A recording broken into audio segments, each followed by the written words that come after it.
Thanks for joining us today. Today I'm talking to Ted and Donna Agniel, and we're going to be chatting about their connection to College Church and also their connection to Lars. So thanks for being here, Ted and Donna. How are you doing?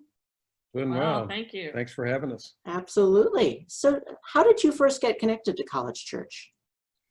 A long time ago, back in the 1970s, we were parishioners at College Church, and we were involved in youth ministry at the time, helping with the youth group at College Church. And then we were, in 1976, we were married in the lower College Church, the ballroom. So we've had a connection for a long time. We moved to Jefferson City in the late 70s, came back to St. Louis in the early 80s. And then and we would go to the Advent concerts all the time at College Church. My sister and brother-in-law were in the choir from 1986 onward. So part of, during our family life, we would attend the Advent concerts as a family. It was always part of our Advent ritual. So we were connected through family and through our love of the Advent services to the church. But we didn't really join the parish as parishioners until about 2003, when most of our children had grown and left home. But our youngest child was asking to go someplace where there were really good liturgies. And we were also interested in joining the choir. So we could sing with my sister and brother-in-law.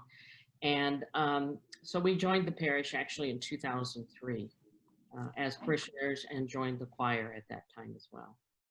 And interesting, Father Len Krause was pastor at the time, and we have a special needs daughter with intellectual disabilities. And Father Krause often, after Mass, Mary Kate would want to go up to the choir and say hello to her Aunt Jeannie and Uncle Gene and make a beeline for there. And wherever Father Krause was, if Mary Kate was going by, he would stop, turn to her, and thank her for coming to liturgy, which really, I was very self-conscious about her being able to be quiet enough during a longer liturgy. And he just made her feel very much part of the community and welcomed her. And that was very touching to me. That's wonderful. So how did you connect with Lars? And what can you tell us about the connection between College Church and Lars as a whole? Well, the first connection was Father Len Krause. And as Donna mentioned, he really had a special place in his heart for Mary Kate. Len had been a pastor at the Jesuit church in Kansas City and had had a very positive experience with Lars in Kansas City, and was very open to the possibility of helping to start Lars in St. Louis. So with several other people, loads of other people, we started meeting in May of 2004 just to see about the possibility of bringing Lars to St. Louis. And yeah, it took 7 years, and in 2011 we were able to open the first Lars home. But one of the other things that got us motivated was the writings of Henry Nouwen, and his Road to Daybreak book, and other things that he wrote about Lars and people with disabilities. But it really, St. Francis provided the first home for St. Louis Lars, because there was this group of like-minded folks who wanted to see it get started, but we had no resources, we had no finances, and we had no home base. So Father Len was very open to opening the facilities to us as a group, and so that we could meet, have a place to meet. And then he also allowed us to hold 2 public meetings in the ballroom downstairs, or in the chapel, I think. And we just put it out in the review and local papers that we were having a meeting, and we drew over 60 people both times. Wow. And so they really did provide us a home base from which to spring forward for many, many years. So the seeds of Lars really are very rooted in College Church because of the hospitality of the parish, opened and provided to us as a planning group. And then after the Lars community was very well established, many of the Lars members wanted to come to Mass at Lars. And I find that the parish community has been very, very welcoming to people from the Lars community and been very friendly. So that's been really very nice. So what does your involvement look like now? You said your daughter is still living there? Just a couple of years ago, Lars invited Mary Kate to come and live in community with them. So Lars has 3 homes in St. Louis, and the most recent home was opened 2018. A couple of years ago. And so Mary Kate is living in Webster Groves, right off of Laclede Station Road, in a home with 3 core members, people with disabilities, and several assistants, people without disabilities who live with them. So yeah, so we're not active with the board or committees as much, but we probably see Mary Kate and speak with her multiple times a week. And the people in Lars couldn't be better. They're just very good, caring folks. We were originally part of the planning group, and then Ted was our first board president when we became a not-for-profit. And I was served on committees for many, many years. But after Mary Kate actually became part of the community, we stepped back from those responsibilities so we could be family members and not decision-making people in the organization. But in the last 2 years, since retiring from my career, I have, as a nurse, I have become part of the Ignatian Volunteer Program. My volunteer site has been the Lars community. So I volunteer in the 2 homes that Mary Kate does not live in. So, and I share meals with them, provide transportation, accompany people. So I have really, really enjoyed that, because we had worked so hard as on boards and committees and organizational aspects, but we believed in the philosophy of Lars so much, but I had never really experienced daily life other than our own family life with our daughter. But so being part of the Lars community as a Ignatian volunteer has been a wonderful, positive experience as well. That's wonderful. So tell me more about your own faith journeys. Are there particular moments that have stood out for you as you've come into your own faith? Jesus, there's just been so much.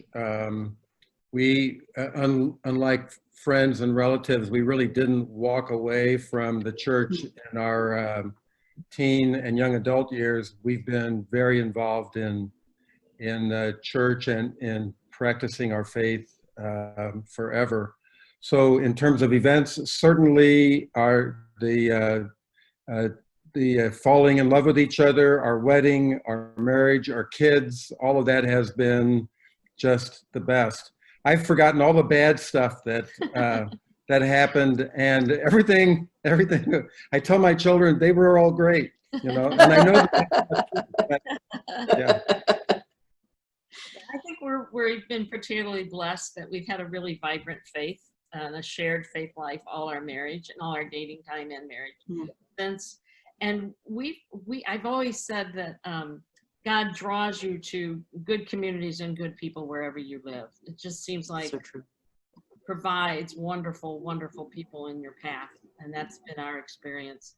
In our very early marriage, Ted got a master's in theology from St. John's University, and we spent a semester of abroad living in a suburb of Jerusalem, and that was a pretty peak experience, I would say, for both of us. Yeah.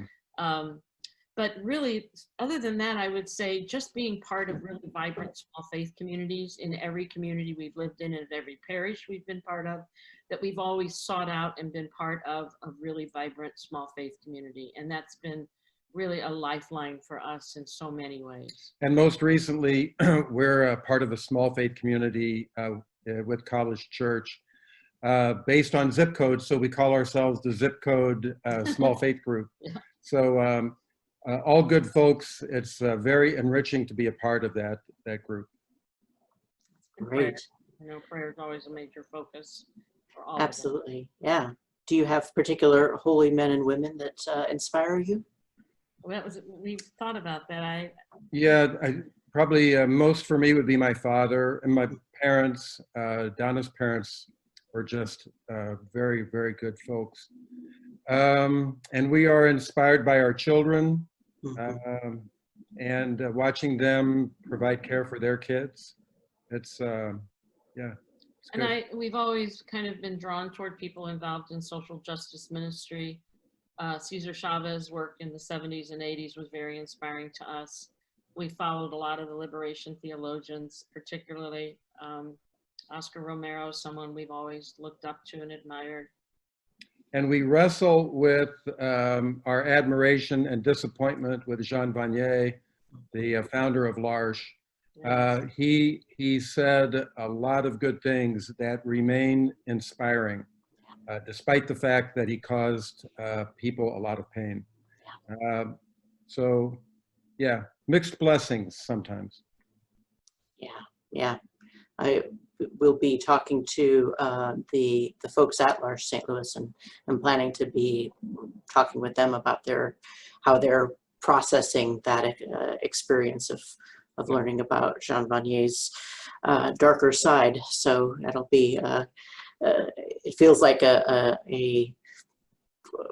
something that keeps coming up with conversations about the Catholic Church as a whole, of like how do we deal with these aspects of our history as well as all of the good things and hold those in tension. We are a mixture of good and evil. Mm-hmm. And how do you appreciate and edify perhaps the charism that a person is puts forth out in the world or is able to express in the world, but then accept the fact that they were not heroic or perfect. You know, that it is a problem, ongoing problem for all of us. Yeah. I think God used Jean Vanier's ability to communicate and write books to share the charism of the importance of everyone's gifts and sharing life and community. And we're very grateful that we were touched by his writings and his life. Yeah, the message is still true, even if the messenger is flawed, right? And that's what we're finding in Lars St. Louis, that the people who are drawn to this kind of ministry are exceptionally kind and other-centered, and they are moving forward and providing.